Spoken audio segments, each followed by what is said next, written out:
Welcome to the Sailor Noob podcast, where a superfan and a noob talk about the original Sailor Moon episode by episode.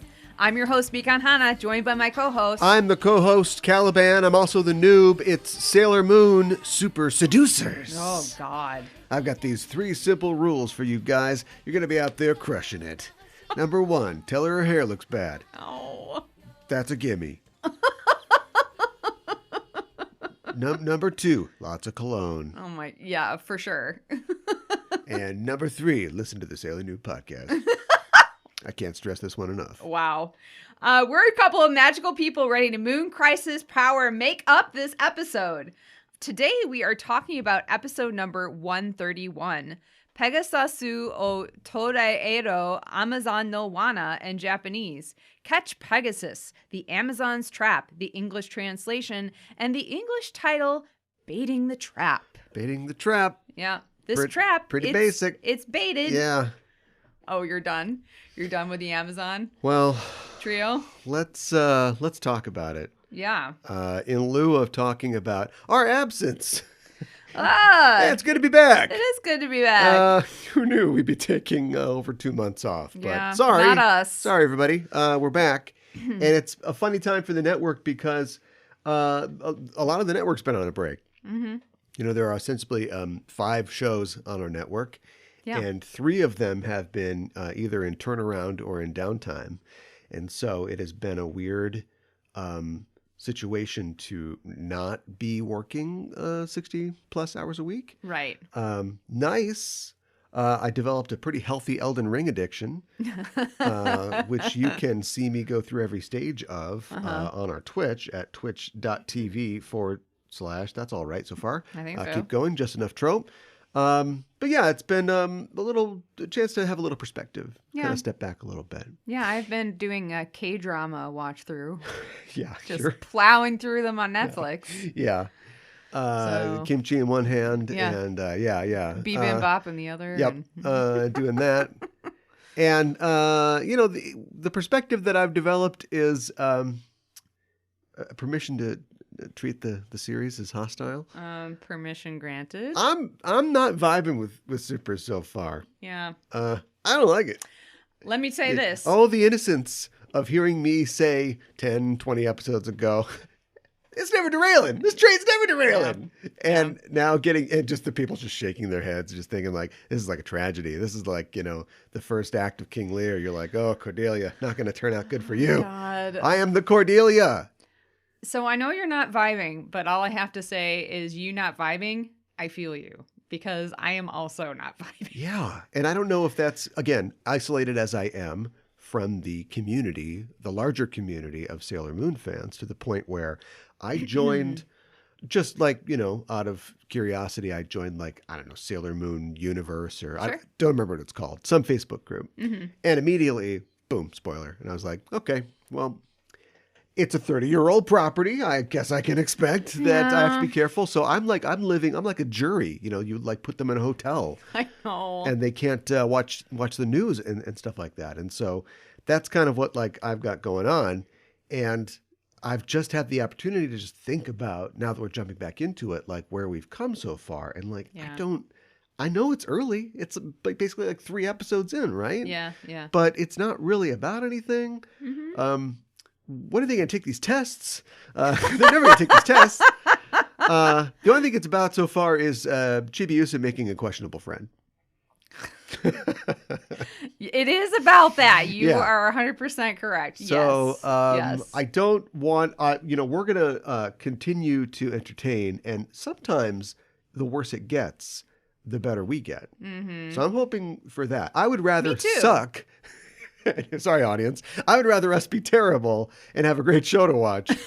But it looks like we're moving into maybe a bad show. So hopefully we can make some good content out of that. But they're neck and neck. I know. So let's have a good show, though, with a not so great episode. We are going to have a good Slight show. Spoiler. Thanks to the listeners and their continued support, Yes, and especially for the support from our patrons. of which we have 2 new inner senshi Oh my goodness. to thank. And they joined a while ago, but of course we've Sure. been dark, and so we have not been able to thank them. So sorry about that, but we want to say welcome aboard to Necktie and Ray, our 2 new inner senshis. And Ray actually gave us some coffee money on coffee. Oh, thank you, Ray. Way back around New Year's, and we just haven't had a chance to thank you for that. So yeah, thanks to the both of you. Yes. Glad you're aboard. Sorry it's right now. Welcome to the patron and inner senshi family. Apologies for not Hope welcoming you survived sooner. the experience. Yeah. Yes. Although I keep, we're always moving forward, and I keep forgetting. Well, we've got a whole backlog, and so people often are listening. And that's part of the, I want people to get on the Discord, and I want people to shout us out and talk to us and be part of the sort of the Sailor Noob family right away. But I think a lot of people are like, I got to catch up first. Yes, no, I know. So- We've had a couple of listeners who were like, I finally caught up, so now I'm joining the Discord. And that it's not just been one person who said that. So yeah. I'll say right now, and anybody who just powered through 130 episodes, welcome aboard. Finally, you're behind, but now you're here. So. Also, feel free to join the Discord at any time. We have a spoiler channel, so yeah, you're not going to get spoiled. Although I suppose if you're new to the series and it's a place where we're past, there might be spoilers on the non-spoiler channel, I suppose. That was part of the concept of the show originally, but I'm starting to realize that everybody's seen this damn thing except for me. So. So, yeah, but thanks to our new inner senshi, and thanks to the patrons, and thanks to all the listeners. Well, gosh, I feel like I don't know what to do. I feel like I'm trying to shake off the rust. Yeah, and the cobwebs, and yeah. So I guess, would you give us a breakdown of what happens in episode 131? Breakdown? Yeah. I will. All right. I will break down. Over what happens I will too. in this episode. Yes, we open on a sunny Tokyo day. A giant big top held aloft by garish balloons hangs unseen over the city. Inside the Manson family mummenschanz, it continues. Pale and grotesque faces hang in the air, and a cacophony of voices fill the tent. And I don't know if you saw, but among them was the black, eyeless head of a horse. What? I don't know if it was a mask or if it was like a real horse's head. That's terrifying. Like The Godfather? Yeah, right. Cartoon. Does this mean in this universe that not all horses are good? Is there a hypothetical oh my God. evil horse that is a dark reflection of Pegasus? Emphasis on the sus. Let's say yes. And I almost wonder, since was it like the episode before that was about horses? Yeah. Is this an in-joke? No, Wilbur. I never liked children. And then they get in a horse fight. Oh my God. And then the loser's head ends up in the movie producer's bed.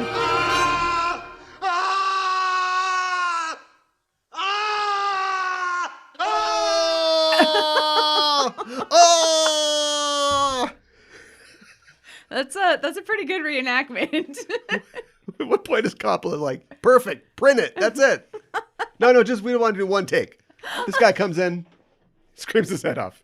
It's like one and done. On his resume, it says professional screamer. Yeah. He's best known for the guy who screams at the horse head in his bed. The mummenschanz dance party is in full swing. It seems like a great place to work. If I had a dance party, they love their jobs every day. The hours are long, but work hard, play hard, and there's a bar on site.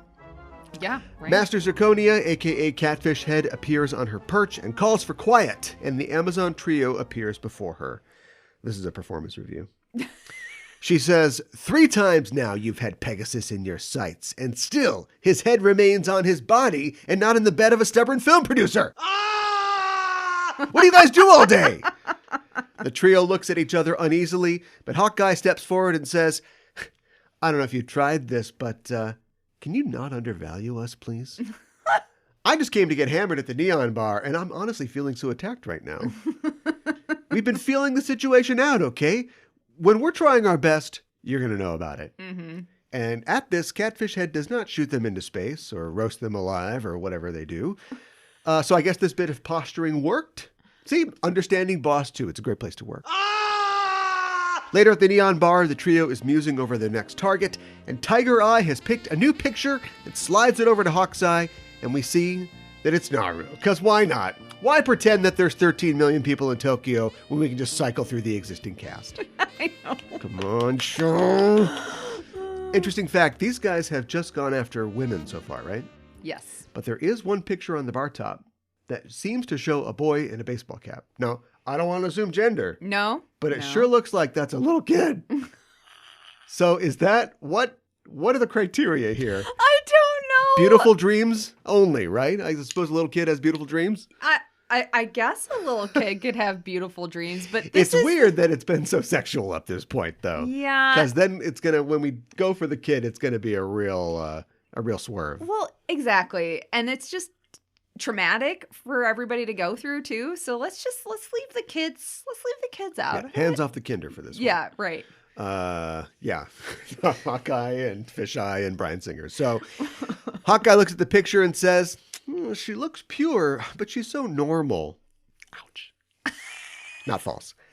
He says, you really think that Pegasus is in her dream? And Tiger says, well, if I could tell that, we wouldn't be having problems, would we? And then he shotguns his drink. So this whole process is flawed. They're literally picking people at random, or at least from the Sailor Moon cast list. He says, why did you make a promise like that to Master Zirconia? If we don't deliver, we're screwed. Yeah, says Fisheye, who's kind of been a third wheel so far, but hopefully there's good things to come from them in the future. Mm-hmm. Hawk says, I have one final tactic that will for sure succeed. Now, drink up. Let's get off to work, shall we? I'm good to drive. Don't drink and hunt magical horses, kids. Oh my God. Meanwhile, at Frozen Beach Ice Cream, that's a new one. Yeah. Naru is waiting for Umino to arrive, and he's late. Mm-hmm. And around the corner, we see Tiger, who has been cast as the honey trap for this caper, and he knows it. He's in a slate gray suit with a black tee, gold festoon necklace, and onyx earrings, and his hair is perfect. He catches his reflection in the windows, and he's like, my hair is perfect. Ah, there's my target. He approaches Naru, and she says, why are you so late? Oh, I'm sorry. I thought you were someone uglier. Oh! He says, I'm just honored that someone so beautiful talked to me. Naru says, oh, and he's like, oh yeah, she's into how hot I am. Well, of course she is. He puts his hand on her shoulder. He's got more rings on than Mr. T, I should mention. I know. He says, why don't we get out of here? Get some tea? But just then, Naru spies Umino. He's trying to make his way through the crowd. He's not as hot as Tiger's Eye, clearly. Also, did you notice, but in the crowd scene, there's a woman with a purse. And I think there's a little Umino stick figure on her bag or a charm. What? Yeah, it's a little guy. It's a little, like, stick figure. And he's got, like, the shock of hair and the big eyes. Oh, my gosh. No, I didn't notice that. Yeah. So, I don't know. Maybe that's some merch you can get. I like that. There's Umino merch in this world? Possibly. Do you know how much it costs? How much? Umino money. The best price. All right. Still trying to make that work. Tiger says, who is this unattractive person? Gross. Naru runs over to him, and Tiger cannot believe what he's seeing. And she puts her arm through Umino's arm, and Tiger cannot believe this. And Umino says, sorry, I overslept. And as the two go for some ice cream, Tiger is beside himself. He says, she chose that ugly boy over me? Is that what this means? Is this what it all means?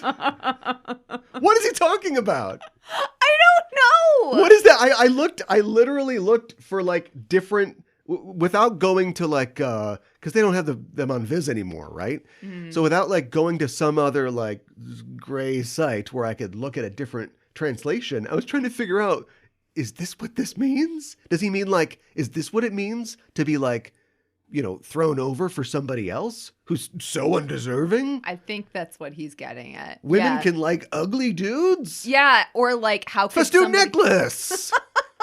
Right, or like how could anybody Is possibly this what it all means? Yeah. How could anybody possibly like somebody else over me? Okay, I think I understand. Yeah. I've never felt that, but I understand. We returned to the Neon Bar mid-spit take as Fisheye and Hawk's Eye react to Tiger's rejection by this normal girl. Hawk says, that's cold, bro. She left you hanging. Maybe too many rings?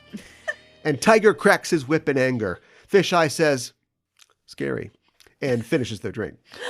You've been striking out lately. In a slump? Tiger says, I quit. There's no way Pegasus could live in the dreams of a blind girl like that. But Hawkeye says, you know, even if he's not there, we can use her in a different way. Want to see? The Michelin person is unconvinced, but Tiger's like, let's do it. We cut to the center ring of the big top, and Hawk unveils a giant cage. He says, it's not just a cage. I'm sure you know, but Pegasus doesn't exist with a real body in the material world. Clearly. I didn't know that, but I do now. We're learning. He is not a material girl. Got it. As sparks fly and a dark, crackling portal appears in the cage, Hawk says, I was thinking about it, and I started experimenting with negative energy. Oh, so he's posting on Reddit. He says, I formed a portal to another dimension, and we can trap Pegasus there. Hopefully this is a different dimension from Pharaoh 90's dimension. Yeah, hopefully. Or we've got a problem. Again, I point this out. Chart this progression, right? Sailor Moon Classic, enemies from under the earth. Yes. Right? Yeah. Aelonon from space. Uh-huh. Black Moon Clan, Planet X. Yes. Deathbusters from another dimension. Uh-huh. Dead Moon Circus from dreams? From a collective unconscious universe? Unclear as of yet, but they did come from the sky. Right. That much I know. Yeah, like at this point, you know, Sailor Moon stars, they'll have to come from like, you will be the villain of it's meta. Like you'll get sucked in like Kid Video. Oh no! Who's the villain? Look in the mirror. Yeah. Oh my God! Or like Nako Takeuchi will be, you know, they should pull up in a car. All right, cheese bags, let's go. Anyway, this means something. That's all I'm saying. Okay. All yeah. right. Yeah. We're charting. That's what this pile of mashed potatoes is for.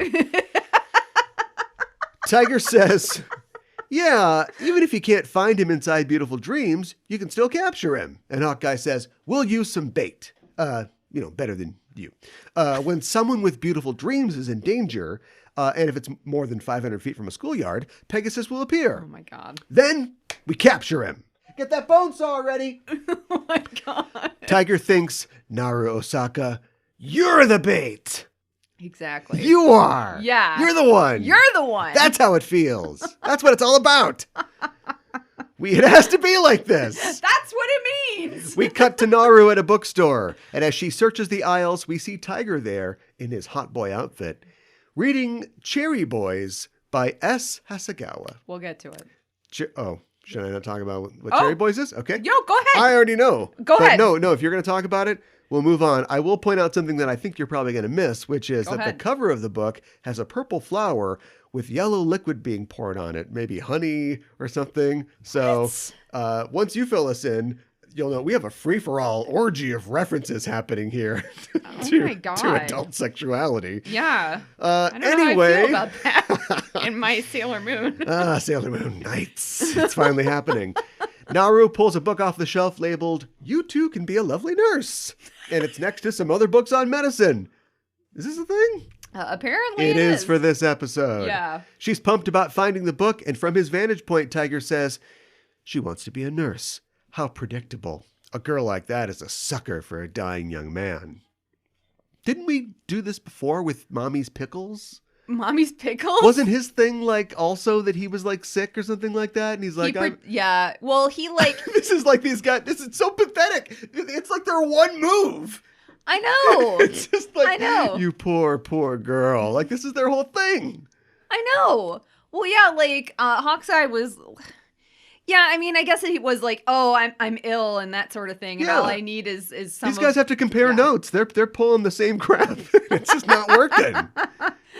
Oh, that's funny. It's not working at all, but that's their business. Let's continue. As she walks home, Naru, she runs into Tiger, and he says, we meet again. And she's like, have we met before? This does not make Tiger happy. He's like, she doesn't remember me. And he's trembling with anger, but Naru thinks that he's feverish. And Tiger shoots his shot. He says, you don't remember, but when I saw you, I could never forget. And Naru thinks, yeah, I guess he is kind of handsome. Paging Dr. Freud to diagnose a case of Florence Nightingale Syndrome. What? Mm-hmm. What is Florence Nightingale Syndrome? Oh, okay. We'll talk about that later. Okay. Tiger clutches at his throat and says, This is sudden, but I only have 3 months to live. You're probably wondering why I'm telling you this. Yes, I am. And he drops to his knees. Naru rushes to him and he thinks, the eagle has landed. Repeat, the eagle has landed. And as she helps him up, he says, I have no time left. It would be cruel for me to die without having known love. Don't you think? Gross. Yeah. Naru says, yeah, but... And he says, please, help me then. And as he clasps her hand, he says, I want you to be my girlfriend. What is this song? I'm the only person old enough to remember Matthew Sweet.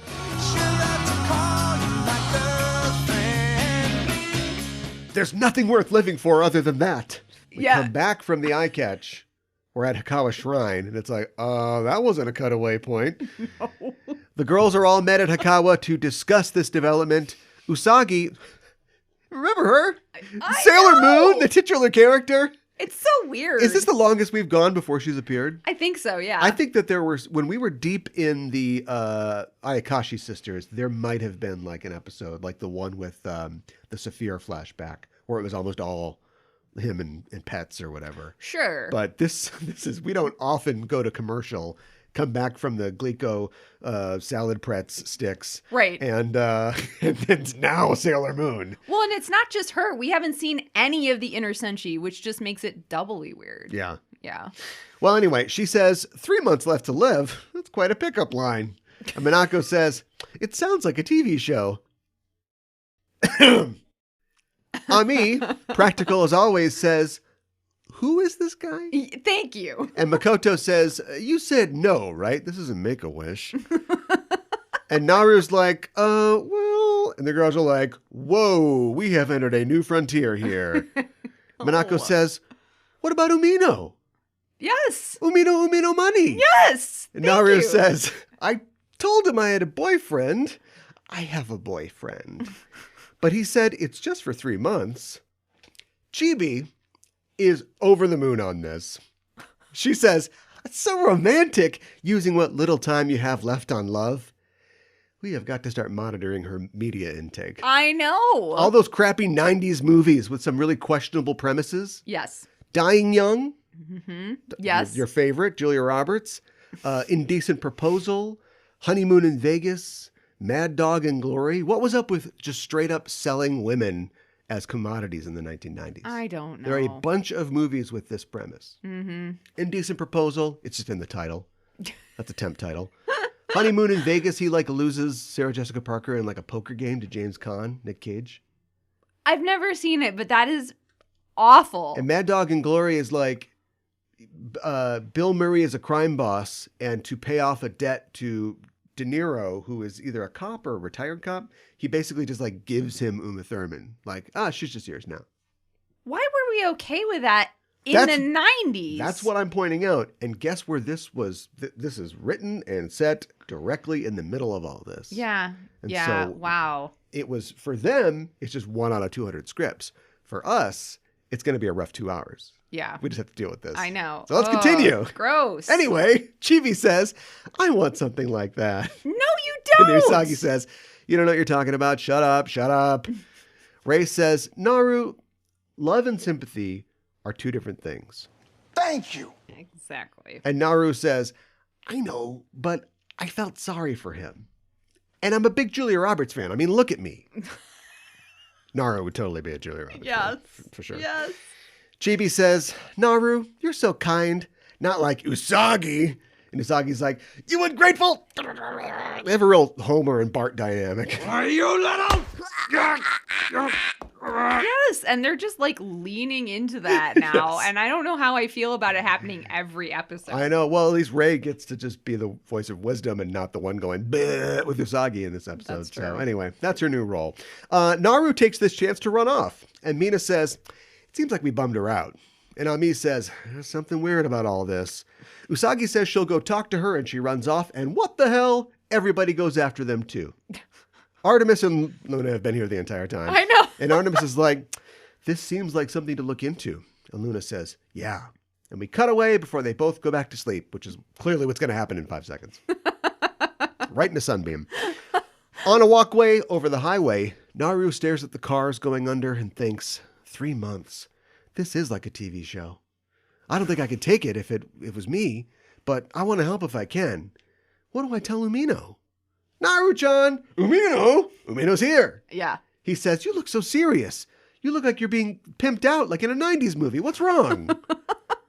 She says, let's talk. And we fast forward through the conversation because honestly, what do you write for this kid's show? Yeah, I know. Do you know right? what I mean? Like if somebody didn't know, it's one thing to go, that's crazy. Notice how they kind of skipped her explaining to her friends. And then you have a person who has no idea what's going on and is like involved in this. Yeah. If you just had a speech where she explained it, it would be horrific. Yes. So clearly they just yada, yada, yada, that part. Yeah, right. Just go right through it. Let's keep this horrible premise as light and cheery as possible. I think a good rule is if we don't want to write it, maybe we don't do it. Period. Yes. But not today. I completely agree with you. Not today. Oh Naru my says, God. I don't know what to do. And Umino, in the simpiest move of all time, is like, oh, you're so kind. Be with that man, Naru. I lost my absolute mind when that happened. Is there money going into a Swiss bank account? Because we've got a double character assassination here. I know! And I hate every single second of it. It's one thing for Naru to be like, I like somebody else. And Umino not being a dick about it and letting her go. Yes. Go to him. Right. But she's literally being manipulated by a stranger, and Umino wants to drive her to the date rape.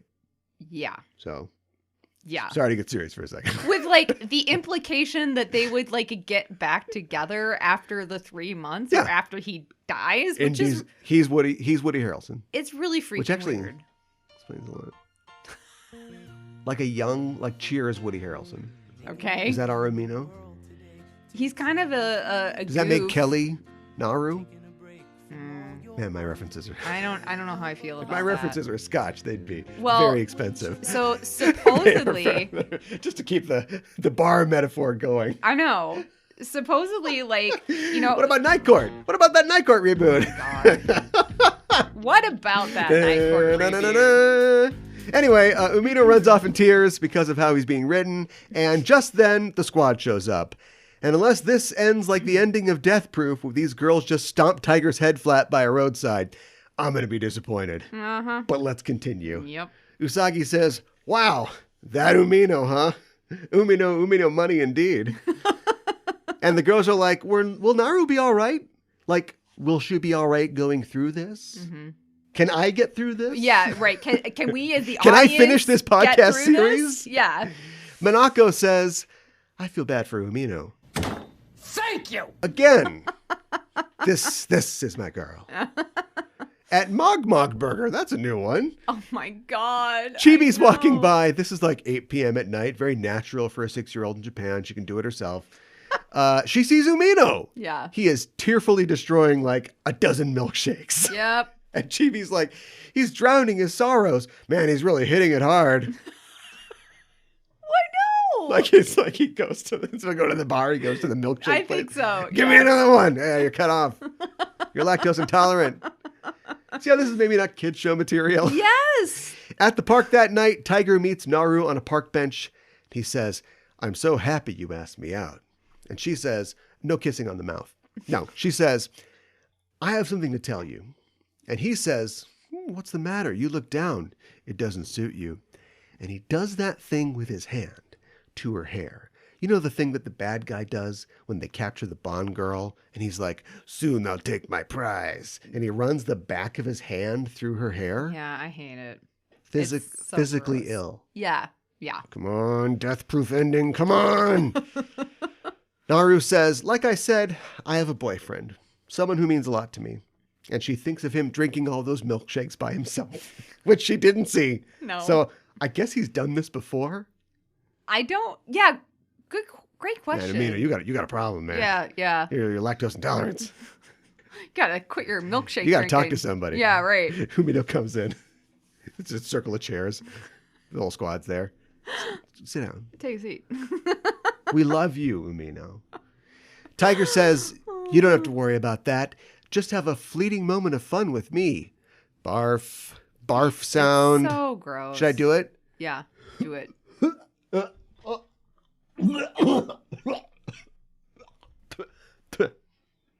You're welcome, audience. I have inflicted it upon you because it's the spitting that sells it at the end. He's really good at it, but it makes me nauseous. And Anyways. he pulls her closer. Just think about things that feel good. This... I'm not as good at it as you are. Yeah, not as good.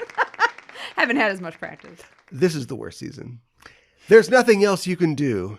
And he leans in to kiss her. And she shoves him to the ground. Thank God. Yes. Go, Julia Roberts. Wait, she's running away. She's a runaway girlfriend. Runaway bride. I don't know, whatever. And then she apologizes, points off Yes. for that. But then she says, I could never be your girlfriend. And you over-accessorize. Tiger laughs and gets up saying, it really doesn't matter. Did you really think I'd fall in love with someone like you? He cracks his whip. Someone with self-respect. He cracks his whip. A rug unfurls, and when it refurls, he's in his fighting gear. He says, give me your dreams. And Luna, who has been watching from the bushes, I call BS on that, by the way. Yeah, right? Set What? that up or anything. What if when she walks away, maybe there was a scene where she's walked away on the bridge, and then we see Luna kind of look back at the camera or something. I feel like I don't know if that happened or if my mind is like creating that to keep me sane. No, the last time we saw her is with Artemis at Hikawa Shrine. Yeah, so falling that's asleep. It. Yeah. So anyway, Luna's there and she says, I got to tell the girls. Yeah, this is the part we have to tell the girls. When the guy turns into a circus clown. It's already too late. Not when he's like, assault her in the park. I know. Anyway, 1, 2, 3, and Naru's on the board and her mirror is exposed. On another street, Chibi and Usagi are walking and Chibi says, is it over between Naru and Umino?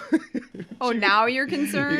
Chibi got plans, Chibi? Usagi says, why are you interested in stuff like that? I'm taking away your Blockbuster card.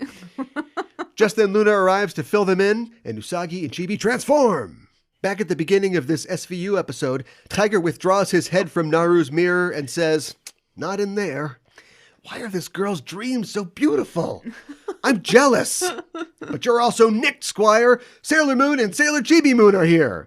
Moon says, so you really were fooling Naru. Secret identity, Usagi, secret... Oh, forget it. Who cares about this anymore?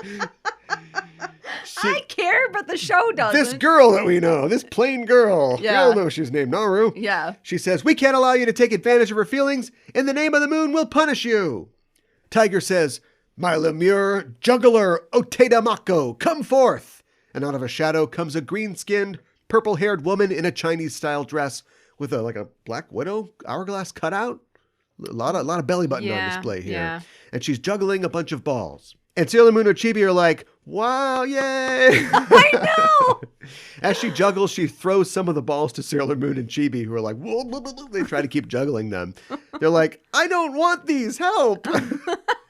And as they inevitably drop, they explode! I know. Sending the sailors flying as Oteda laughs and throws burning bowling pins at them. That's new. Yeah. Chibi wonders how they're going to get out of this one, but she remembers she's got a horse boyfriend. Ugh. She prays, Pegasus, protect everyone's dreams. She raises her carillon and gives a twinkle yell, causing Pegasus to appear in the sky. He says, whoa, let's try to make this quick. I gotta return some videotapes. Now Oteda is clapping, and Moon and Chibi sneak behind the board that Naru is lashed to. As they try to free her, Tiger says, electro cage works every time. And snapping his fingers, the cage from earlier closes around the three girls. Chibi thinks, a cage? To trap Pegasus? Yeah. In a cage? Pegasus immediately, stupidly, flies directly to Chibi's side, and the cage slams shut behind him as the dark portal begins to form. However, Pegasus just flies directly through the portal and up through the bars of the cage into the sky. Yeah. He's got no clip on. No. Better luck next time, D-bags. Why did I come here again? My work here is done. Goodbye.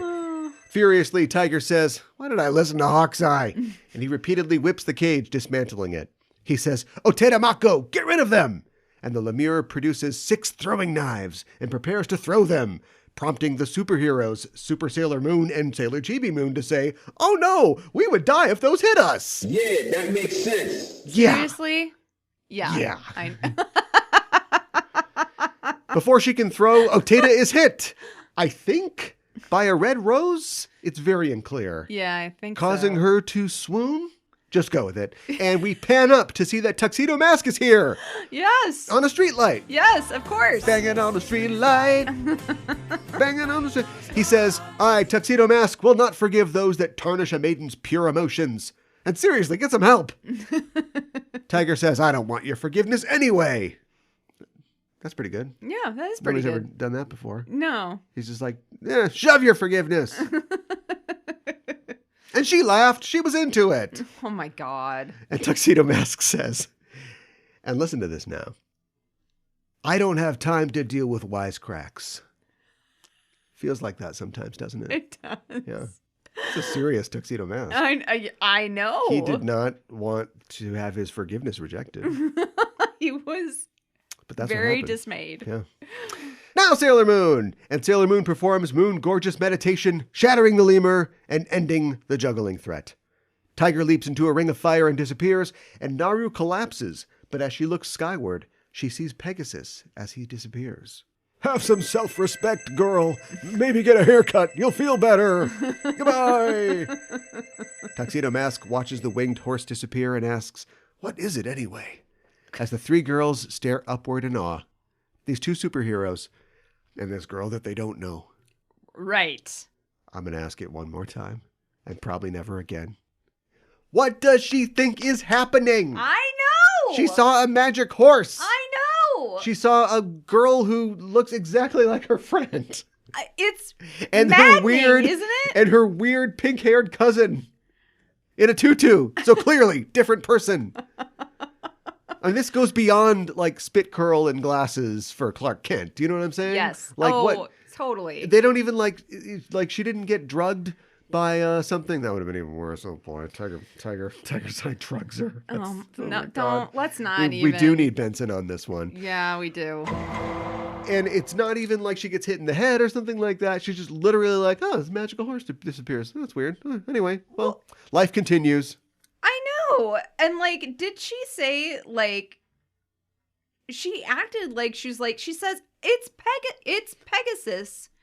Did she mean it's a Pegasus? Or does she know that this creature's name is Pegasus? Now you're getting into deeper questions about whether Lisa Frank does exist in this universe or not.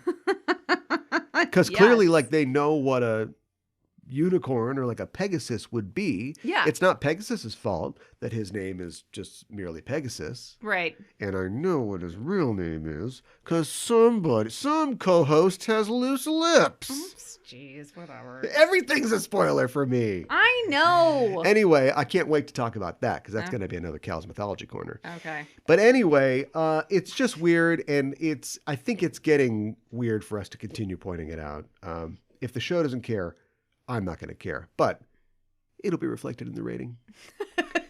A lot of things are going to be reflected in the rating. Later at Umino's, Umino is sick in bed because he drank 15 milkshakes. I know. Naru is there to care for him, and she says, "I like you a lot too, Umino, which is why I brought you this milkshake."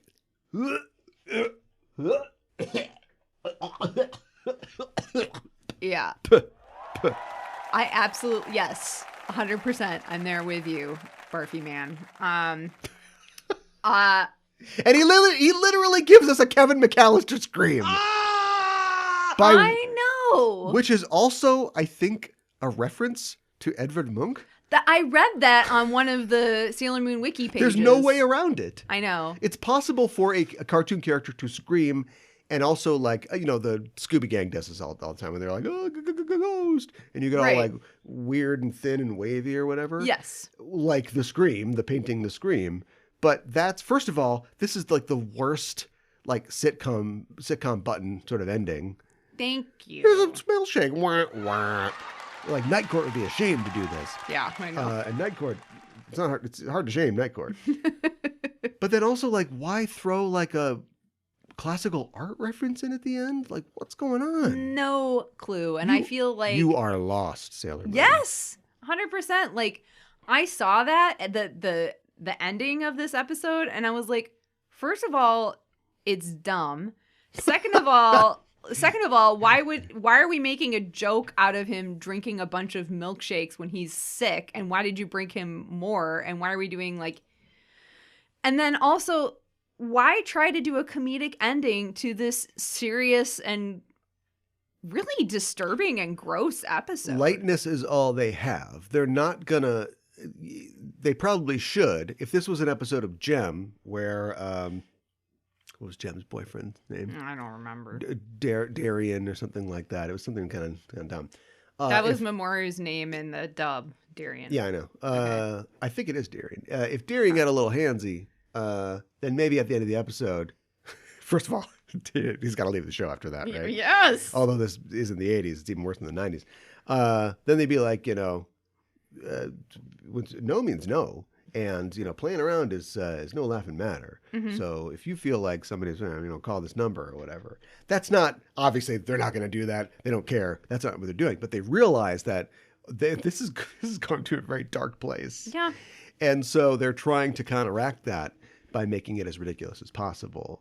And they just look worse. Yes. For it. Yeah. It doesn't go together at all. Florence Nightingale Syndrome, or the Florence Nightingale effect, is when a caregiver falls in love with their patient. Ah, okay. Why is it called that? Because it's sexist. There's no evidence that Florence Nightingale ever fell in love with any of her patients, I don't think. Okay. But it's just like, oh, well, what's the name of a famous nurse? Florence Nightingale. There you go. Thanks. It would be like everyone. if there was a... This is tough. Why? Oh my! I need a chip clip for my references. They're all stale. I was gonna say if there was like a Peggy Fleming Syndrome where you're compelled to murder people with skates, male or female, be like, oh, I saw it's a skater, Peggy Fleming. Oh yeah, Did Peggy Fleming ever kill anybody? No. No. If anything, it should be called the Tanya Harding Syndrome. Right. Yeah. Wait, closer, anyways. She didn't kill anybody, but No. Yeah, I know. Sorry, Tanya Harding, but she had it rough. she did have it rough. Yeah. Yeah. I know that because of that movie. Any other comments or things you wanted to say? Yeah, so I wanted to talk about Cherry Boys. Yeah. Before we move on. So again, that was the book that Tiger's Eye was reading by S. Hasegawa. So the author's name is S. Hasegawa, and this is most likely a reference to Shinya Hasegawa, who was an animation director for the Sailor Moon R, Sailor Moon S, and Sailor Moon Super seasons of the anime. And for this episode. Some noteworthy episodes that feature his animation direction are the Death of Saphir and the episode in which Hotaru was revealed to be Sailor Saturn.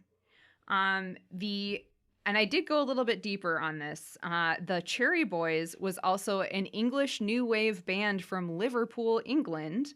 And the Cherry Boys formed in 1980. They are most known for the single Cardoma Cafe, which missed the UK singles chart, but was a top 10 hit in Spain. There is also a manga called Cherry Boys, written by Tomohiro Koizumi, but that was published in 2001, so after Sailor Moon was out.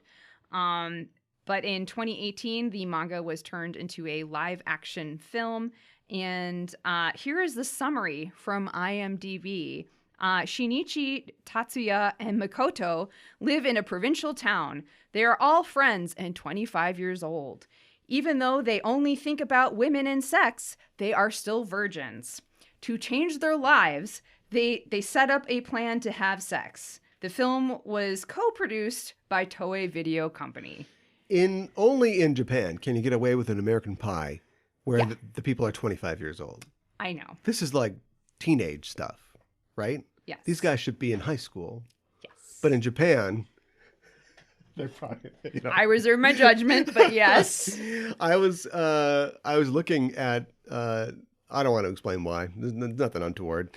But I was looking at the population growth of Japan a Yeah. chart recently, Sure. and it's going down and has been going down for 20 years. Significantly. Yeah. So obviously these guys are virgins when they're 25. You forgot the most important Oh, fact, please. which is that cherry boys is a term for virgin young men. Thank you. I mentioned Bryan Singer before. Oh, God. Say no more, say no more. But so I think it's interesting that Tiger is reading a book, which is clearly yaoi manga, right? He's reading a That's what it yaoi manga seems book like. about young impressionable men. Yeah. What is the Little, show trying to say about A little this? dash of homophobia in the show too. I would be I surprised by guess that, I am but- projecting a value judgment on them, but they have done everything wrong in this episode. Yeah, this episode gets As he is like basically chicken hawking on young girls, the show is seeming to suggest something worse in their mind. Like they're casting him as even worse because he's reading this like, like this. Oh, no, well, girl. Oh my God. Brush hair like Bond villain, bad. Yeah, right. What? Is he just... I don't know what they're trying to say. That's my interpretation of it. I can get really negative. I can definitely see the worst in people. Well, it doesn't... They don't come off great for doing it like this, I have to say. I mean, the only one other thing that I could see and also not great is like, so he's chicken hawking on this young girl, and then he's reading about chicken hawking on young men. Yeah, that's a careful Google. That's a touchy Google. Oh, okay. Don't do that. Looking up chicken hawking, but don't Google the it. only reason that I've got history on my side because the last time that the show did, well, it does it periodically, but a major time that they did a shout out to an animation director was with the Nampa one, where the guy was going down to the drag show to do some Nampa, which is is like a homophobic like joke against their. So if this is how they sort of like, I see this what is you're the work doing. relationship. This is like the good natured ribbing to Right. the boss. Right. So they put him on like the Cherry Boys thing. I think you might be onto something there. But I know I it am. does... You know why? Why? Because I see the worst in people. I'm like Stabler. What? I'm ready to. Oh, Man, to let me break pound this guy's somebody's nose. face in? Yeah, right. Sicko freaks. There's a new thing they're doing on the street. They pour honey on a rose. They call it a cherry boy.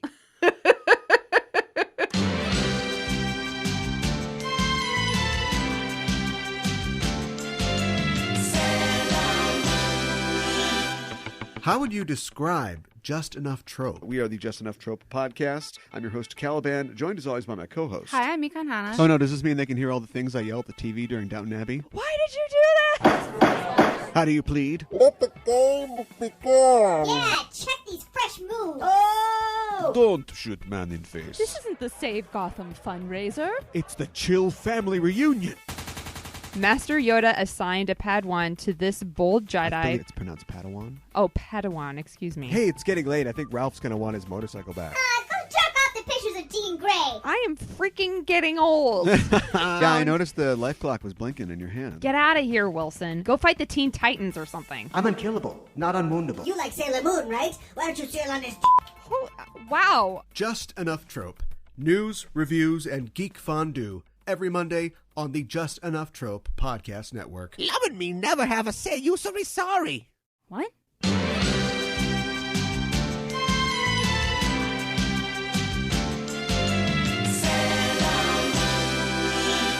Today for Kuro Miru, or Curiously Looking Around, where we talk about elements of Japanese culture within the episode, we're going to be talking about nursing in Japan. So nursing in Japan did not develop as an occupation until the end of the 19th century. It was initially only introduced in Tokyo in the late 1860s, and small schools utilizing Western models were being opened by the late 1880s, so about 20 years later. Boy, nursing period was barely established then. Yeah. They're not too far behind. I guess not. They're still taking limbs off with a Lister knife at this point. Are you serious? Yeah. All right. 1860s, that's the Civil War. Okay. I mean, that's a good point. That's probably around the same time that nursing was developing over here. Yeah, nurse, hold this. Yeah. It's a leg. It's a leg. Oh, no. That's, well, okay. Well, I mean, that's what we're talking about today. So, in response to disaster relief, the Japanese Red Cross became an integral part of the nursing development. By 1915, nurse registration had been established and public health nurses began working throughout the country. Nursing universities were established in the 20th century and regulations were passed to develop standards for training and public health. Until the end of the 1800s, care of the sick in Japan was primarily done in the home by untrained family members. Nursing first emerged in Tokyo in 1869 when the Tokyo Imperial University opened a small school for nurses. Little training was given in how to care for the sick, but students were instructed in hygiene and sanitary conditions for hospitals. In 1883, foreign missionaries opened 2 small nursing schools based on Western models to give theoretical training to nurses. 2 years later, a doctor opened a school in Kyoto, and the Canadian Episcopal Mission began a school in Kobe. In 1887, the Japanese Red Cross, or JRC, was founded, and by 1890 had begun teaching and recruiting nurses for training. Though their nurses were still studying when the Sino-Japanese War broke out, the JRC decided to send trainees to help with relief efforts. From 1894, JRC nurses served in numerous conflicts helping with the wounded, including the Boxer Rebellion in 1900, the Russo-Japanese War, World War I, and the Japanese intervention of Siberia. These nurses are ready just in time. Yeah, I know, for all right? the big wars. Yeah. Japan's getting right in there. The JRC nurses training program required 3 years of study, with the first year dedicated to theory and the latter 2 years involved in practical training. Completion of the courses required a final examination before diplomas were given, and an additional 6 months of training could qualify nurse candidates as head nurses. Nursing was not an established part of Japan's healthcare system until 1899 with the adoption of the Midwives Ordinance. In 1915, the Registered Nurses Ordinance was passed, which established a legal validation to registered nurses all over Japan. In 1927, St. Luke's International Hospital became the first college of nursing in the country and based its training on the one offered at Yale. The program required students to be graduates of a government high school, complete 3 years of standard training, and a 4th year of specialization. Moving forward to present-day Japan, there's currently a shortage of nurses in Japan, due largely to the expanding population of the elderly. Other reasons for the shortage in nursing applicants are poor working conditions, an increase in assigned workloads, the low social status of nurses, and the cultural idea that married women quit their jobs for family responsibilities, which is very prevalent still in Japan. Oh, Japan. Yeah. They're so good. All right, let's not again paint them with the entire country with the same brush, but they're generally good at like planning ahead. Generally. Or just like, at least business-wise. Yeah. So like, for years, like one of the reasons that I was never really going to go into elder care, but one of the reasons that I wanted to go into medicine was that, I was told over and over again, your mom and dad, all your friends' moms and dads are going to be old someday. All these boomers are going to be old, and then they're going to need somebody to take care of them and be their proctologists or whatever. And so there'll be a boom in jobs.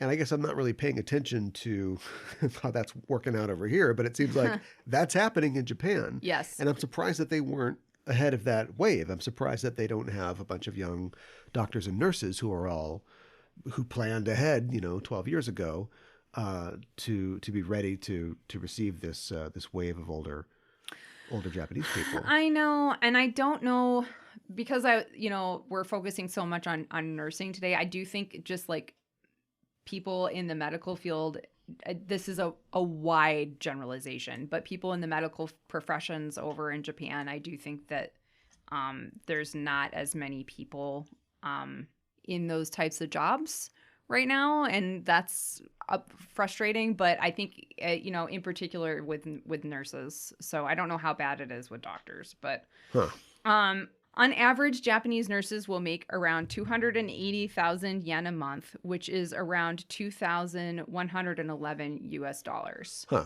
Which is not, it's not great. No. Until the year 2000, nurses made up about 4.5% of women's workforce in Japan, with almost 2/3 having nursing diplomas and only 1% having a Bachelor of Science in Nursing degree. The majority of nurses were female, with only around 3% of the field being male. According to the Japanese government, due to a decreasing labor force and the greater demand for elder care, Japan will be short 380,000 healthcare nurses by 2025, though many independent experts put the shortage closer to 500,000. Wow. Yeah. 500,000. Yeah. Nobody wants to nurse. Yeah, right. Exactly. That came out wrong. See, that's so okay. So what? It's like a 2. Well, you said it was a 4-year program. Well, so I was getting, that's what it was previously. I think you can go like a bunch of different routes. Yeah, there's got to be like a 2-year associates or something like that. I do have a little more information. So you can be a practical nurse at 18. I'm practically a nurse. So there are, I guess, like high schools or specific schools that do, like, you would do Nurse high school.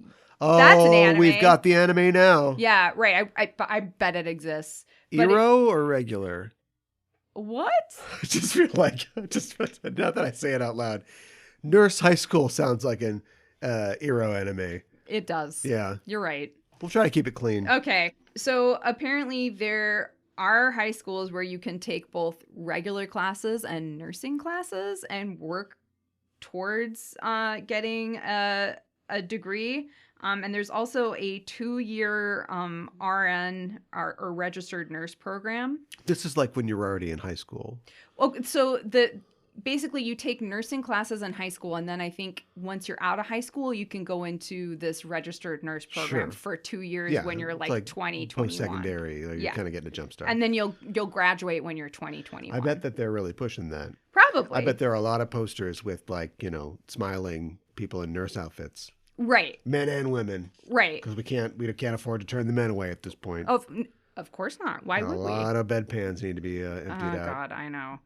And then you can also, of course, study to be a nurse at a university. That's another option, but it takes longer and like more expensive. But I think if you go that route, you're more likely, the more education you have, the more likely you'll be able to become a head nurse someday if you want. Nurse practitioner. Which just, yeah, it just makes sense. Yeah. One way that Japan has tried to combat the nurse shortage is by recruiting nurses from other countries. Japan began to hire foreign nurses in earnest back in July of 2008 when the Economic Partnership Agreement, or EPA, with Indonesia started. Unfortunately, although the foreign nurses were full-fledged nurses in their home countries, fully certified, they were often treated more like assistant nurses and were asked to do very menial tasks, such as change bed sheets. In other words, this was a huge demotion. In addition, they were expected to pass the same nursing certification exam that Japanese nursing students were required to pass. The exam is completely in Japanese. Ah. Yeah. So not really fair as far as I'm concerned, but between fiscal years 2008 and 2018, around 1,300 people from Indonesia, the Philippines, and Vietnam arrived in Japan to work as nurses. But by the end of fiscal year 2018, just 413 of those 1,300 had passed the national tests. Huh. 2017 had the highest test passing rate for foreign nurses, 17.7%. For a comparison, around 90% of the Japanese applicants pass each year. Well, I mean, people don't like to screw around with their health care. Yeah. And I don't think that you have to, be a Japanese poet and haiku writer in order to be a nurse. But, there's like names of drugs and there's like dosages and stuff like that. And there's charts to read. And so it's like, I think a command of the language is important. Do you know the Japanese literacy of these applicants from other? I don't know the where they were. Well, of course you don't. But, That's what I'm saying. That's a rhetorical question. You fail. But not I read, a nurse. But yeah, but I'm just saying, that's important. So look, I'm not ruling out discrimination, but it makes sense that 90% of the Japanese people pass.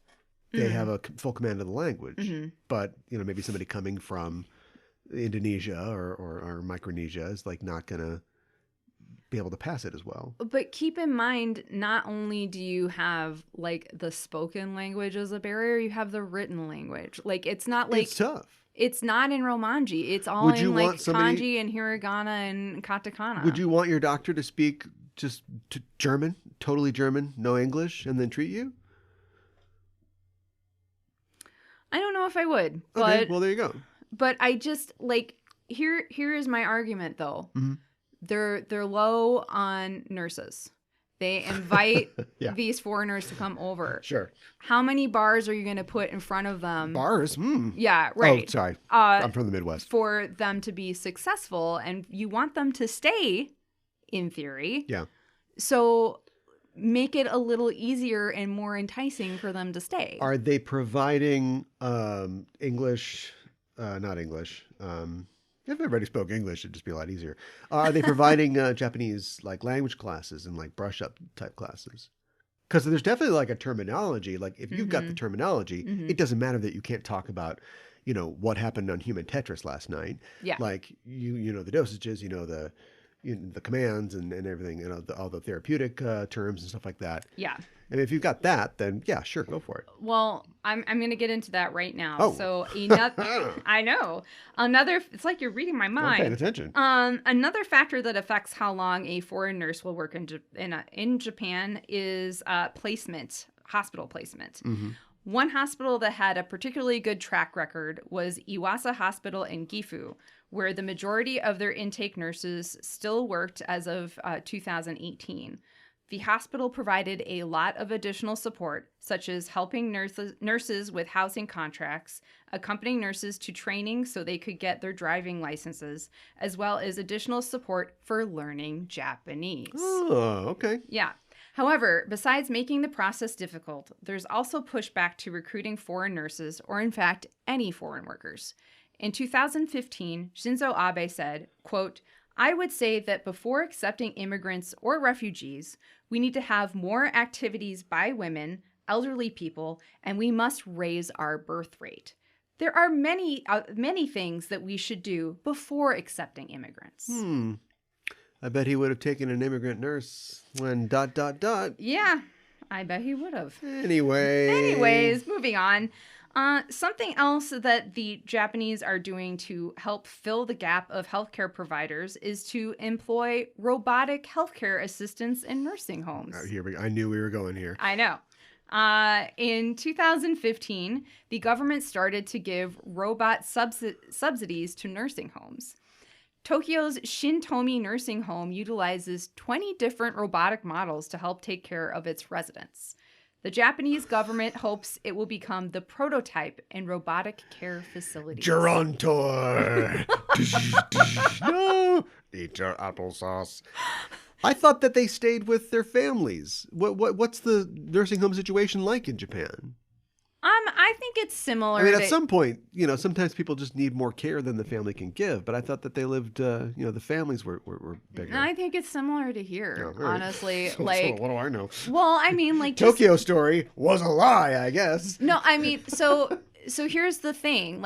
Traditionally, before nursing became as big of a deal as it was, a lot of times the elderly would move in with their kids, or the kids, there would be multi-generations living under one roof. Yeah. That was very common. I'd still say that that's very common. But like you said, at some point, you just need round the clock care. Yeah. And that's true in Japan too. And I also think but there are some families here where the elderly live with their families until they pass away. Sure. So case by case basis. So, but yeah. Japan isn't just hoping it to help its aging population out. There's also the potential to build a very lucrative import industry and shipping care assistant robots to countries such as China, Italy, and Germany, who have a similar growing aging population. A few products are already being exported. Panasonic has started shipping its robotic bed named Rysone, which splits in two, with half of it transforming into a wheelchair. Yeah, half of it splits into a wheelchair, and they've exported that to Taiwan. Paro, the cute robotic seal who responds to speech, touch, and light, is utilized as a, quote, therapy animal in about 400 Danish assisted living homes. It's very cute. I've seen it. I've watched videos. It's subtitled, "Give me your face." I know. Paro has a furry stuffed animal exterior with a robotic interior that includes multiple sensors that are sensitive to light and touch. You don't got dogs in Denmark?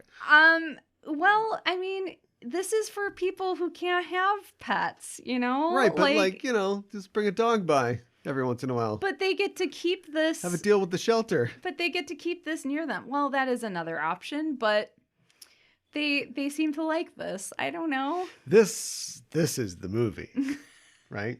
They did this movie. It was called Robot and Frank, and it was about Frank Langella and a robot. And he's a, check this, he's a former jewel thief.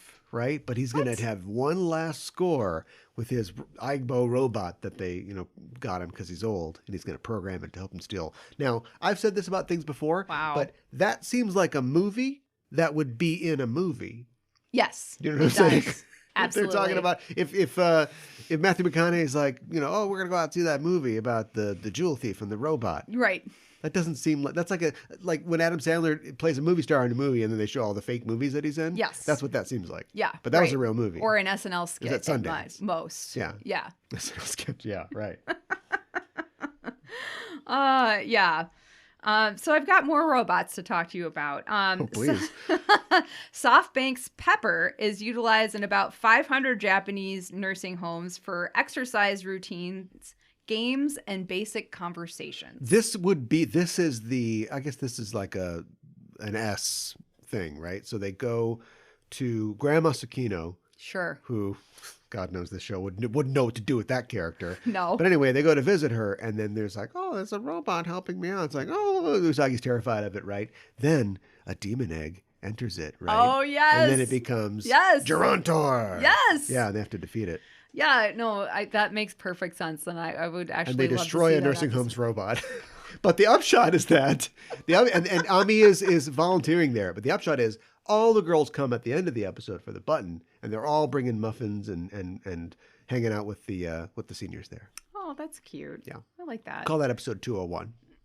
Why 201? Because there's 200 episodes. Oh. Okay. This one never existed. Okay. Got it. And I think that Pepper is like about yay big, so like 1.5 feet, 2 feet tall, and it's usually on like a table or something like that, and it does like little exercise things and like I've got no strings to hold me down. I know. Terrifying. I know. And they talk to it and everything too. So the global market for nursing care robotics, made up primarily of Japanese companies, is still small, just 19.2 million in USD in 2016, according to the International Federation of Robotics. But I think it's Whoa. I know. The IFR. Yeah. They've got 3 laws. I don't know if you knew this. So I've heard. Yeah. I just think it's interesting, but I guess this is one of those things that makes sense, right? It's interesting that most of these companies are Japanese companies, but they have such a large elderly population. Yeah. So I feel, maybe I'm just thinking this now. I don't know if this is true or not, but here's a theory. they put more money into nursing robotics than they did into nursing. Maybe let some Indonesian people be nurses. Yeah. Maybe that would be a good way to go. Yeah, exactly. Yeah. Some robotic prototypes take even longer to be ready or to actually work with patients. In 2015, there was a lot of press that covered Robert, quote, the strong robot with the gentle touch. Je m'appelle Robert. Which is a nursing care robot that has the cute, happy-looking face of a bear. A cute bear. Robert was designed to lift and lower the elderly, to bring them to the bathroom, or to move them to a wheelchair. But the leader of the robotics team who developed Robert, Toshiharu Mukai, lamented back in 2015 that it wasn't yet ready to use, and it might not be for decades. And apparently, Robert is too rough for his job, especially taking into account elderly people's, quote, fragile skin. Yep. There isn't enough cyber honey in the world to please these Roberts. No! Quote, it's more of an academic robot, Mukai said. Mukai also acknowledged that Robert struggles to navigate around small Japanese homes. Oh my God. It's massive. It's like a bear in a Japanese home. Yeah, I know. Well, like, there was so much press around it when it came out, and like there's videos on it, and like they have photos of Robert like lifting adults, but they're like caked in blood. Yeah, right. But they're like young adults in like their early mid 30s who don't have fragile skin or bones. Sure. You know what I mean? It's the Elon Musk event with and now Robert will lift the man.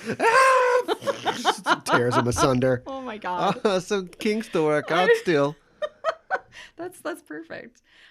Robots are also expensive, obviously. One Paro costs 400,000 yen, or $3,800 and Panasonic's. I mean, that's like, you take a crap in a hospital, it's like $3,000. I mean, they're like yay big. They're like a foot long. But yeah. I guess that's true. And Panasonic's Rhizone bed costs 900,000 yen, or $8,600. Mm-hmm.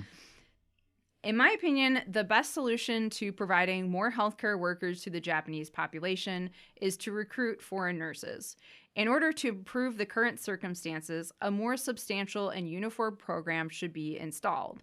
It should be known up front that the foreign recruits need to pass the Japanese nursing licensure exam, and the exam should be available in more languages. Robotics are helpful and can assist with providing healthcare needs, but they are expensive and lack the human touch. Yeah. And I do think, I don't know if people knew about the licensure exam before they got over, or if they didn't know to the extent of it, but it's like, there are people who passed it, but they had to get efficient enough in their Japanese that it took them years. Yeah. And so meanwhile, they're working basically as a nursing assistant when they were a nurse in their home country. Yeah. It's just like, if that's the case, then like let people, that it's going to take this long. Yeah, there has to be, and I mean, and you run into that in a lot of places. Sure. America is no exception. There's a lot of people who, right. Are brilliant doctors and nurses and professionals and come over here and, your diploma's not worth squat, Right. You have to relearn things and you don't make as much money. And I mean, I'm not saying that that's just the way it is. We have to accept it. I mean, that happens everywhere. Yeah. But there has to be a solution. I agree. Because we are going to age out of the last generation, and those people are going to need care, and they're going to need dignity in their final days. Absolutely. And so we got to come up with something. Mm-hmm. Come on, Robert, get in here. You're up. Hose him down. Oh my God. Let's try again.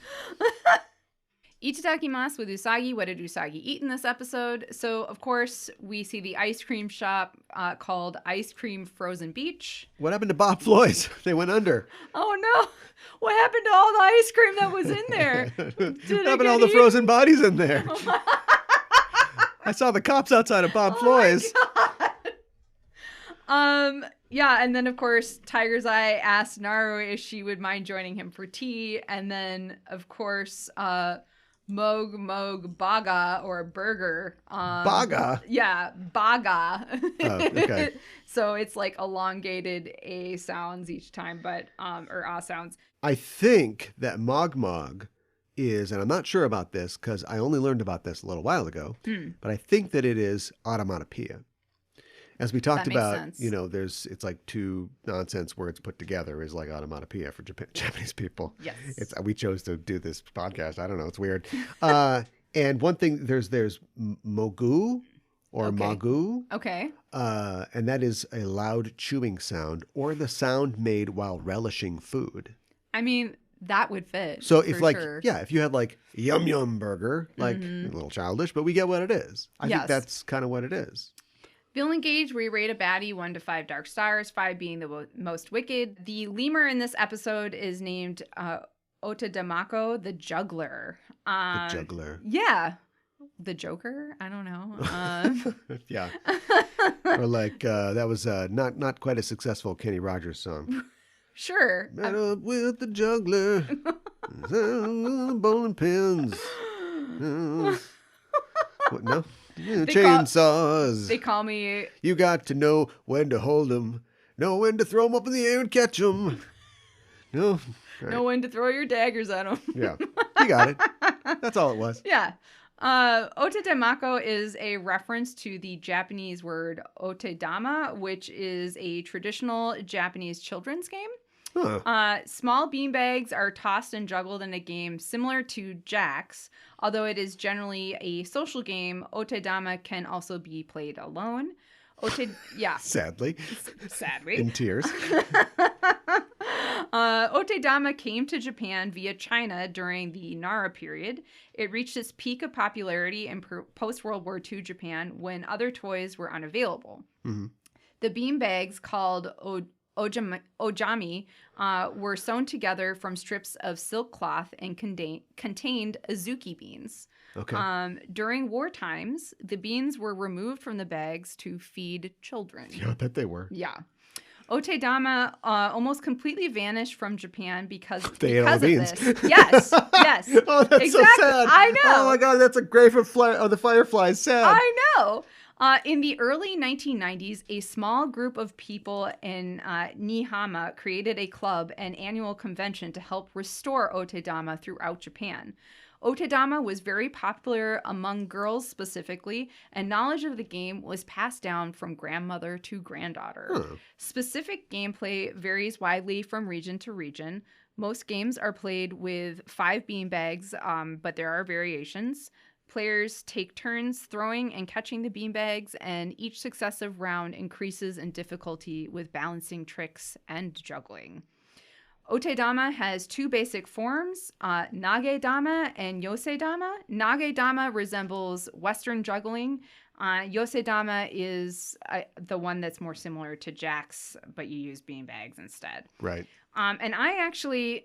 I'm not sure where they're at right now, but I have 3 beanbags that are sewn with silk and were gifted to me from one of my family's Japanese exchange students. And I believe that someone in her family actually made them. We did juggle with them, but I have no memory of her teaching me how to play otedama specifically. I'm going to look for them, and if I'm able to find them, I'll post pictures of them on our social media. Yeah. Yeah. We got hungry. We ate them. Yeah, right. That's what happened to them. So the lemur design, Otedama's design, she has light blue skin, pointy ears, and blue eyes with no pupils. She has bright purple hair, which is styled with bangs and a high ponytail braid goes past her knees. Like a cue. Yeah, I know. Tied with a lime green scrunchie that has a pink ball on it at the top, and the end of her long braid is tied with a lime green bow. She is wearing a red cheongsam that has a diamond cutouts over her cleavage and navel. Again, like the Black Widow design. Yeah. There is a gold frog or fastener at the top of her dress and gold squares with swirls at the bottom. The dress also has 2 large slits up both of her legs. The part of her dress that goes over her breasts also has gold spikes coming out of it, Yikes. which is intimidating. She is wearing red tassel earrings that have gold studs and has a large red diamond that is painted over most of her face. She is wearing black flat shoes, and around her wrists are 2 large pink balls, probably meant to remind you of the juggling balls, Right. I'm thinking. So we're up to our rating. I like her overall look. Not a huge fan of the spikes on the boobs. I feel like that could be dangerous for her as well. But otherwise, I think it's pretty great. I like that her attack consists of throwing the items that she's juggling at her opponents. I thought that was all very fun. I like that she claps when she sees Pegasus's bright light, as if she's if she is viewing a different circus act, right? And I love her reaction when Tuxedo Mask hits her with 3 roses, as if she's immediately enamored with him, which you mentioned. She's not the most effective, but I found her amusing, and maybe I'm being generous, but I'm going to give her 3 out of 5 dark stars. Nice. That is generous. Okay. 4. Gotta one-up you somehow. All right. I thought, look, speaking of roses, in the way that a rose can bloom in a septic tank. Yeah, she was pretty great. No. Oh. I'm not saying it's a great rose. I'm saying that even amongst garbage and slime, something nice can happen. Yeah. And I thought that she was overall good. We're getting packed. So it's always been a thing where there's a main villain, either present or not present, that then produces a disposable villain, and we go through that. And then sometimes we've got Hurdler, who gets to be a huge part of the episode and run around and scheme. Right. Remember when the Yomas used to like open small businesses and things like that? I miss those days. Yeah, me too. Yeah. So this is judging. You have to judge these based on the very short amount of time that they're there. You're absolutely right. And I thought she had a strong design. I thought did. she had a cool gimmick, a good sort of variety of weapons and things to use.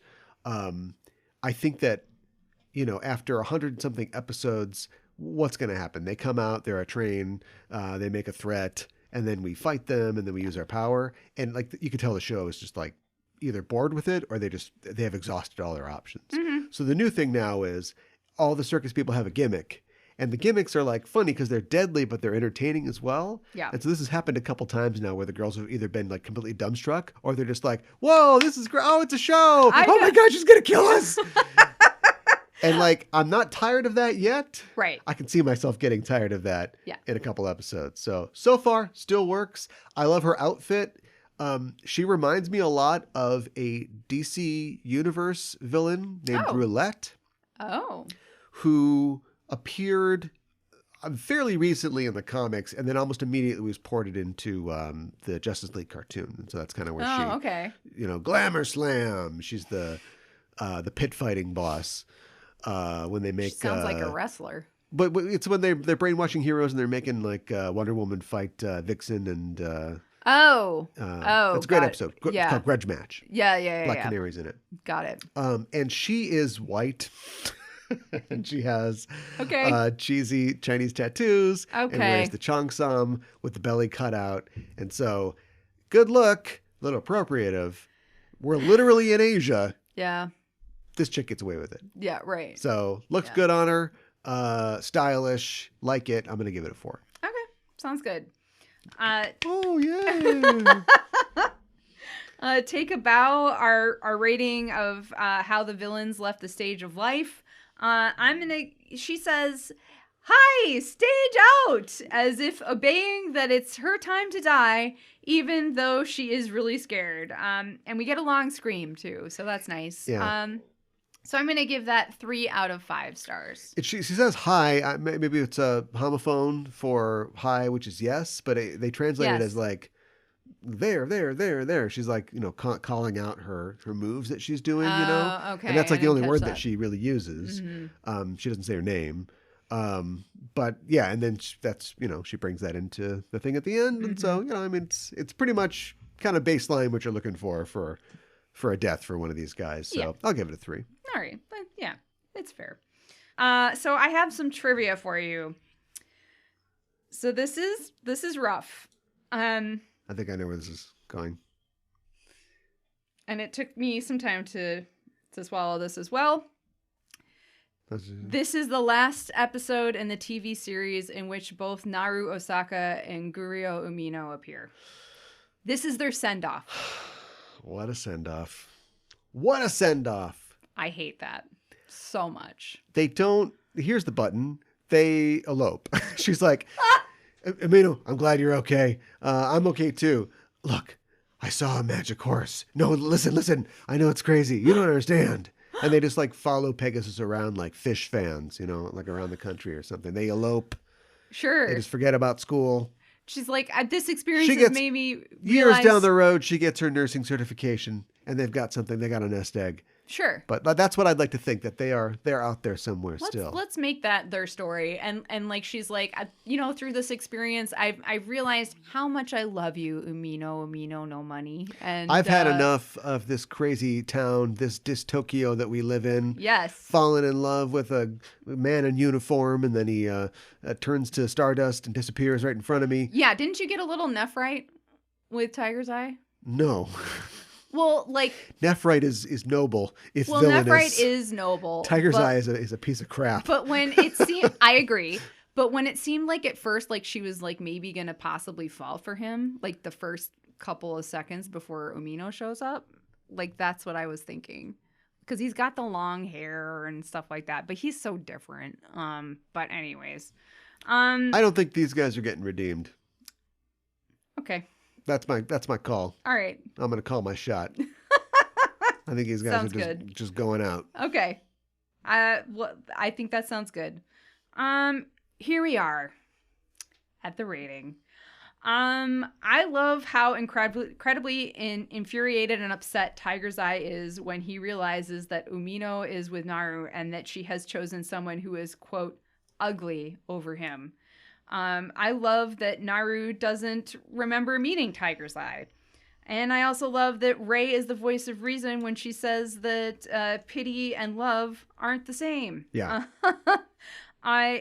And when Naru finally comes to her senses and pushes Tiger's Eye, it would have been great if she punched him, and tells him that she can't be his girlfriend. That was great. I like that Sailor Moon and Sailor Chibi Moon are initially so mesmerized with the lemurs juggling that they clap in awe. Here's what I don't like. I don't like that Naru would even entertain this for a single second. Being with some random, weird, gross guy over Umino for 3 months because he's dying. And I love Naru and Umino, but I did not love this episode. I'm going to give it 2 out of 5 roses. Maybe I should have given it a 1. Perhaps Naru's problem is that she's too nice. Maybe I'm too nice. And perhaps a lesson can be learned from this episode. This episode, which is pretty much unredeemable in my eyes. I'm going to give it a 1. And may God have mercy on its soul. It should have been a 1. There's just nothing. There's just nothing here. No. And I get really depressed when I think about this being our reality for another 40 or so shows. I know. Is this what it all means? This show right now is like a hot guy who finds his first gray hair. I think it's panicking. Yeah. Hopefully it'll settle down. Hopefully. with a dad bod and a weekly date at the craft brewery with his friends and just settling in to its middle age. But yeah. I think it's panicking right now. I don't think it knows what it's doing. The super seducer stuff sucks. I agree. And it was okay, in quotes, when it was just, women, like adult women being attracted by and then betrayed by a bad guy. But now it's literally the bad guys are manipulating women into situations where they are forced to do things against their will. Yep. I don't have any jokes here. No.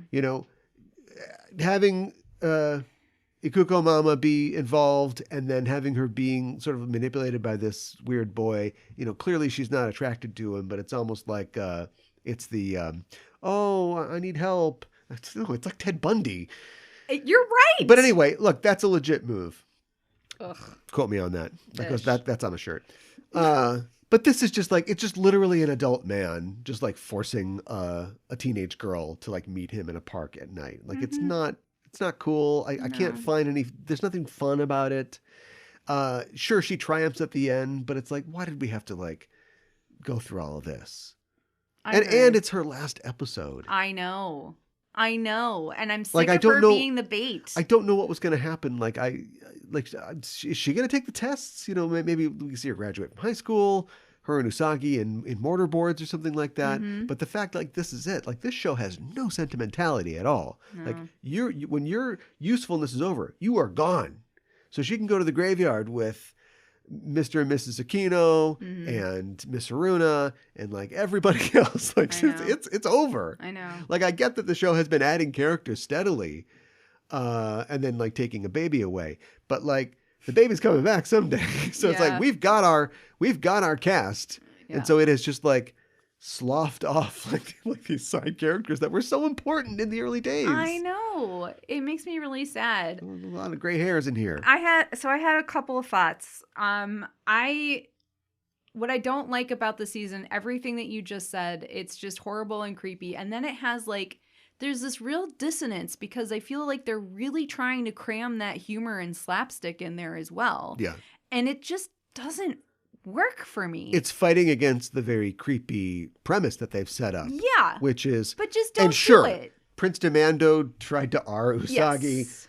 Chibi, a child in single digits, has been in mortal danger for like the last 50 episodes. Yeah. But like just the implications of the implication. Because of the implication. Of this whole plot line and the idea that she's got this secret friend that they can't tell anybody about, and that everybody's trying to like stick themselves inside of women, and it's just like all of this just goes, okay, you know what? Let's take an extra day. It's Thursday. You guys come back on Monday. We'll just come up with something else. Thank you. Yeah. And I know it's all Naoko's fault. It's not, because it's not like this in the manga. I was just going to say that. Well, how did they get here from there, though? I don't know. They made so many different changes. All right. Well, anyway. So it's not like this at all in the manga. No, you know what we need? What? We need a Zack Snyder. Oh, don't. Actually, don't this is start. exactly what he would do. I was going to say, Zack Snyder's like sometimes slavish reproduction of the comic books that he is taking and doing it without understanding the emotional context of what he's doing. Or the characters. But then also he'll just change stuff because it's cool. And so, yeah, he would That's what they did. He would make the Amazon trio really badass. And we'd like, well, you know, they got a point. Maybe they do deserve to get in your pants. I don't know. Who knows? They're not super creepy in the manga, and the way that the mirror thing and everything, it's not done in the same fashion at all. That's all I'll say. Yeah, it's gross. One rose. I have one weak wilted rose. I can't give a 0, so it's a 1. Also, apparently, supposedly, Umino is hot under his squiggly glasses. So we'll never get to see that. No, but supposedly that's the truth. So he's just like, oh, it's so humid these summers. He takes it off and he's like Chad face. Yeah. Umino. Yeah. I'm gonna Google Chad face Umino. You finish up the show. Okay. I mean, I think it happens in like maybe one panel of the manga, but yeah. My English title is Heart Dilemma. Too much empathetic soul? That's I think that you're right with that. Yeah. That's our problem. No results on Chad face Umino. So be looking at our merch store, which I'll tell you about in just a little bit. Try to get that in there. My title for this episode goes off of the title that we get for the actual episode. With a little addition, it is Amazon No Wanna No Mora. Next episode, we are talking about episode number 132. Oniai no Futari, Usagi to Mamoru no Ai in Japanese. The Perfect Couple, Usagi and Mamoru's Love, the English translation, and the English title, Perfect Couple. Huh. Yeah. Great. Worked real hard on that one. Well, That's a good poker face, show. You have, with your enigmatic nature, drawn me back in. After I was getting ready to just spike the football and just be done with this. Yep. I'm like, perfect couple. Okay. Let's tune in next week. I hear storm clouds are brewing, but let's see what happens with that. Yeah. All right. Look, I got a lot to plug. So just stick with me and we'll try to get through this. We talked about our Patreon at the beginning of the show. If you want to join the show and become a senshi on our team, you can go to patreon.com/Sailor Noob. I'll let you know, we've said before, and it's a goal on our Patreon, that when we hit $100, we start doing video content. Mm-hmm. Now, we've got the video content ready. We are all set to go. I just bought an extra wide monitor to edit videos with. Yes. We are at the starting line, engines revving, but we got to get there. So I don't know what you can do if you're already a patron, but if you're not a patron and you want access to our extra content, like our other podcasts, like Animedification, Pretty Guardian Sailor Noobs, Sailor Cinema, all these other podcasts are available on the Patreon, patreon.com/Sailor Noob. Also, if being a patron's too much for your blood, let's say that you wouldn't join a club that would have you as a member. You can drop us a little something, give us a little coffee money on Kōhī, that's ko-fi.com/justenough-trope. Go there, you can drop a little in the tip jar. We'd really appreciate it. Join our Discord. If you haven't joined our Discord yet, there's a link in the show notes. That's free. Mm-hmm. And we talk about Sailor Noob, we talk about movies, TV shows, comic books, video games, all that nerdy stuff, anime. Join us there, chat with us. We're waiting to hear from you. Also, you can find us on YouTube. Search for Just Enough Trope on YouTube. That's where our YouTube page is. It has all the video content that we make and will be making soon. Also has all of our Twitch streams, but don't watch them there. Watch them on Twitch. Mm-hmm. You go to twitch.tv/justenough-trope. You see all the streaming that we do. Every week, I stream video games on the Laser Lunch Hour at 12 p.m. Central. Just me playing video games, talking about news of the nerd and good stuff. So come hang out with me if you can. Then also, that's our, weekly date. I'm there every weekday, but also we are there at other times as well. Of course. And so stay tuned. Subscribe to us there on Twitch, twitch.tv/justenough-trope. Hit the bell icon. Then, whenever my little face pops up on the screen, you get a little message. You can come check us out. And finally, our merch store is open. You can find our merch store right now at justenough-trope.threadless.com. And we've just got basically one or two shirts on there right now, or coffee cups, mugs, yeah, right, phone cases, anything that you want, like our images on, you can have. So check that out. We'll be populating that with more in the coming weeks. Did I forget anything? I think you covered everything. Be good to yourself. I forgot to say that. Won't you be our There are neighbor? bad people out there. Yeah. Ooh. There are bad people out there who pretend that they're dying so they can date you for 3 months. So weird. But not actually. Just use you to catch a horse? Yeah. Right. It's like, was that the plan? Apparently. Who put this guy in charge? I know. Silly idol. The longer you think about it, the more messed up it is. It is. Well, that's our show for this week, and the Name of the Moon will be punishing you next week with another episode of Sailor Noob. Is this what it all means?